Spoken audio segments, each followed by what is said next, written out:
Yes, ഏതായാലും നമുക്ക് ഇപ്പോൾ ലൈവ് അപ്ഡേറ്റിൻ്റെ ഒരു ടൈം ആയിട്ടുണ്ട്. അതിനായിട്ട് റിസർച്ച് ഡെസ്കിൽ നിന്നും നിഖിലാണ് ജോയിൻ ചെയ്യുന്നത്. Good morning Nikhil. Good morning Jasmine. Nikhil, നിഫ്റ്റിയെ സംബന്ധിച്ചിടത്തോളം നിലവിലത്തെ ഒരു ട്രെൻഡ് പരിശോധിക്കുന്ന സമയത്ത് ഇടിവിൻ്റെ ഇൻറ്റൻസിറ്റി ഒരു അല്പം കൂടുന്നു എന്ന് തന്നെ പറയേണ്ടിയിരിക്കുന്നു. 117 പോയിന്റുകളുടെ ഒരു ഇടിവാണ് കാണുന്നത്. 25,400 എന്നുള്ളൊരു നിലയൊക്കെ തന്നെ കൈവിട്ടിരിക്കുകയാണ്. മറ്റ് പ്രധാനപ്പെട്ട ഇൻഡെക്സുകളിലൊക്കെ തന്നെ സെല്ലിംഗ് പ്രഷർ ഇപ്പോൾ ഉണ്ടോ? എങ്ങനെയാണ് അപ്ഡേറ്റ്സ്? ജാസ്മിൻ സൂചിപ്പിച്ചതുപോലെ തന്നെ നിഫ്റ്റി 50 പരിശോധിക്കുമ്പോൾ ഏകദേശം ഒരു 0.5%ഉള്ളൊരു ഇടിവിലേക്ക് നിഫ്റ്റി 50 കടന്നിരിക്കുന്നു. നിലവിൽ 25,306 എന്ന് പറഞ്ഞൊരു നിരക്കിലാണ് നിഫ്റ്റി 50യിൽ ട്രേഡിംഗ് നടന്നുകൊണ്ടിരിക്കുന്നത്.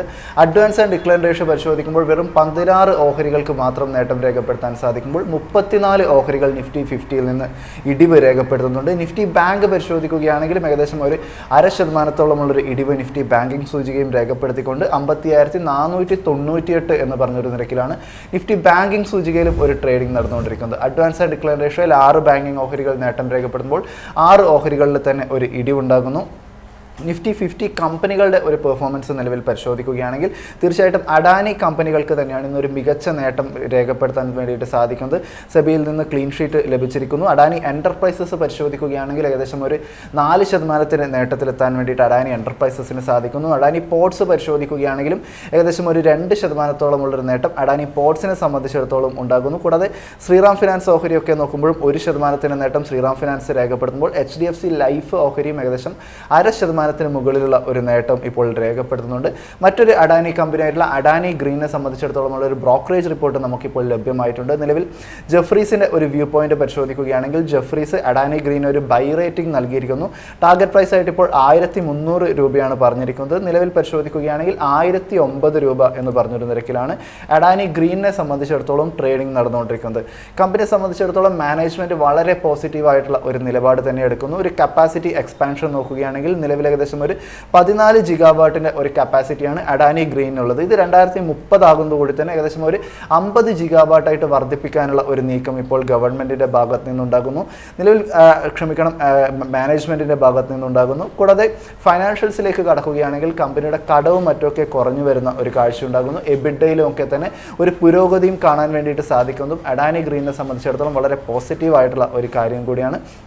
കൂടാതെ വലിയ രീതിയിലുള്ള കരാറുകൾ ജയിക്കാനും കപ്പാസിറ്റി അഡീഷനുകളൊക്കെ തന്നെ വളരെ എഫിഷ്യൻ്റ് ആയിട്ട് നടത്താൻ വേണ്ടിയിട്ടും സാധിക്കുന്നതും നിലവിൽ അഡാനി ഗ്രീനെ സംബന്ധിച്ചിടത്തോളം വളരെ പോസിറ്റീവായിട്ടുള്ള ഒരു കാര്യമായിട്ട് തന്നെയാണ് ഇപ്പോൾ ജെഫ്രീസ് ഇപ്പോൾ ചൂണ്ടിക്കാണിച്ചിരിക്കുന്നത്.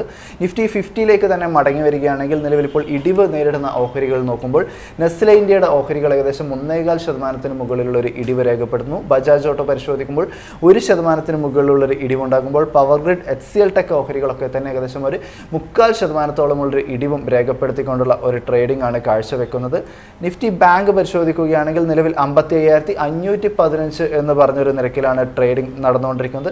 ഇതിൽ തന്നെ ഓഹരികളുടെ ഒരു പെർഫോമൻസ് നോക്കുകയാണെങ്കിൽ ബാങ്ക് ഓഫ് ബറോഡയുടെ ഓഹരികൾ 1.25% ഒരു നേട്ടം രേഖപ്പെടുന്നു. Canara Bank, Punjab National Bank ഓഹരികൾ നോക്കുകയാണെങ്കിൽ ഏകദേശം ഒരു 1.5% മുകളിലുള്ള ഒരു നേട്ടവും രേഖപ്പെടുത്തുമ്പോൾ ഇൻഡസിൻഡ് ബാങ്കിനും IDFC ഫസ്റ്റ് ബാങ്കിനെ സംബന്ധിച്ചിടത്തോളം 0.5% മുകളിലുള്ള നേട്ടം രേഖപ്പെടുത്താനും സാധിക്കുന്നുണ്ട്.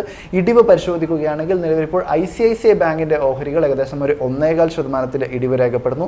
HDFC ബാങ്കിലേക്ക് കടക്കുകയാണെങ്കിലും ഒരു 0.25% ഇടിവുണ്ടാകുന്നു. അതായത് രാജ്യത്തെ ഏറ്റവും വലിയ 2 പ്രൈവറ്റ് ബാങ്കുകളുടെ ഓഹരികളും ഇടിവിൽ തുടരുന്നു. കൂടാതെ കോട്ടക് മഹീന്ദ്ര ബാങ്ക് നോക്കുകയാണെങ്കിലും 0.5% ഒരു ഇടിവുണ്ടാകുന്നു.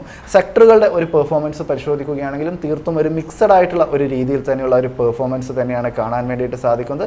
എന്നാലും നിഫ്റ്റി PSU ബാങ്കിങ് സൂചികയുടെ ഭാഗത്ത് നിന്ന് തീർത്തും ഒരു ഔട്ട് പെർഫോമൻസ് ഉണ്ടാകുന്നു. ഏകദേശം 1% മുകളിലുള്ള ഒരു നേട്ടം നിഫ്റ്റി PSU ബാങ്കിങ് സൂചികയ്ക്ക് രേഖപ്പെടുത്താൻ സാധിക്കുന്നു.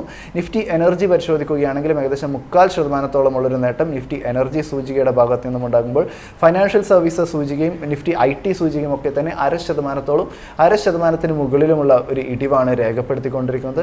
PSU ബാങ്കിങ് സൂചിക പരിശോധിക്കുകയാണെങ്കിൽ നിലവിൽ 7,378 എന്നൊരു നിരക്കിലാണ് നിഫ്റ്റി PSU ബാങ്കിങ് സൂചികയിലെ ഒരു ട്രേഡിംഗ് ഇപ്പോൾ പുരോഗമിച്ചുകൊണ്ടിരിക്കുന്നത്. ഇതിൽ തന്നെ ഓഹരികളുടെ പെർഫോമൻസ് പരിശോധിക്കുകയാണെങ്കിൽ പഞ്ചാബ് ആൻഡ് സിന്ധ് ബാങ്ക് ഓഹരികൾ 1.5% മുകളിലുള്ള ഒരു നേട്ടം രേഖപ്പെടുത്തുന്നുണ്ട്. ബാങ്ക് ഓഫ് മഹാരാഷ്ട്രയുടെ ഓഹരികൾ 0.5% മുകളിലും സെൻട്രൽ ബാങ്ക് ഓഫ് ഇന്ത്യയുടെ ഓഹരികളൊക്കെ തന്നെ 1.5%-ഓളമുള്ള ഒരു നേട്ടം രേഖപ്പെടുത്തിക്കൊണ്ടുള്ള ഒരു ട്രേഡിംഗ് ആണ് നിലവിൽ ഇപ്പോൾ കാഴ്ചവെച്ചുകൊണ്ടിരിക്കുന്നത്. നിഫ്റ്റി എനർജിയിലേക്ക് വരികയാണെങ്കിലും നിഫ്റ്റി എനർജിയും ഏകദേശം ഒരു 0.25% നേട്ടം രേഖപ്പെടുത്തിക്കൊണ്ട് 35,683 എന്ന് പറഞ്ഞ ഒരു നിരക്കിലാണ് ഇപ്പോൾ ട്രേഡിംഗ് രേഖപ്പെടുത്തുന്നത്. ഓഹരികളുടെ പെർഫോമൻസിൽ അഡാനി പവറിനെ സംബന്ധിച്ചിടത്തോളം നിലവിൽ 7.25% മുകളിലേക്കുള്ള ഒരു നേട്ടത്തിലേക്ക് കടക്കാൻ വേണ്ടിയിട്ട് സാധിക്കുന്നു. അഡാനി ഗ്രീൻ എനർജി 3% മുകളിലേക്ക് പോകുന്നു. അഡാനി ടോട്ടൽ ഗ്യാസ് ഏകദേശം 9% മുകളിലേക്ക് പോകുന്നു. അങ്ങനെ അഡാനി കമ്പനികളെ സംബന്ധിച്ചിടത്തോളം ഉള്ള ഒരു ഡോമിനേഷൻ തന്നെയാണ് നിലവിൽ ഇപ്പോൾ എനർജി സൂചിക നോക്കുമ്പോൾ കാണാൻ വേണ്ടിയിട്ട് സാധിക്കുന്നത്. അങ്ങനെ തീർത്തും ഒരു ബുള്ളിഷ് ആയിട്ടുള്ള ഒരു സെന്റിമെന്റ് അഡാനി ഓഹരികളുടെ കാര്യത്തിൽ ഉണ്ടാകുന്നു. എന്നാൽ വിപണിയിലേക്ക് വരികയാണെങ്കിൽ ആ ഒരു പോസിറ്റിവിറ്റി കാണാൻ സാധിക്കുന്നില്ല. നിഫ്റ്റി 50 പരിശോധിക്കുമ്പോഴും നിഫ്റ്റി ബാങ്ക് പരിശോധിക്കുകയാണെങ്കിലും 0.5% ഒരു ഇടിവ് രേഖപ്പെടുത്തിയിട്ടുള്ള ഒരു ഇടിവ് രേഖപ്പെടുത്തിക്കൊണ്ടുള്ള ട്രേഡിംഗ് ആണ് കാണാൻ സാധിക്കുന്നത്. ജാസ്മിൻ.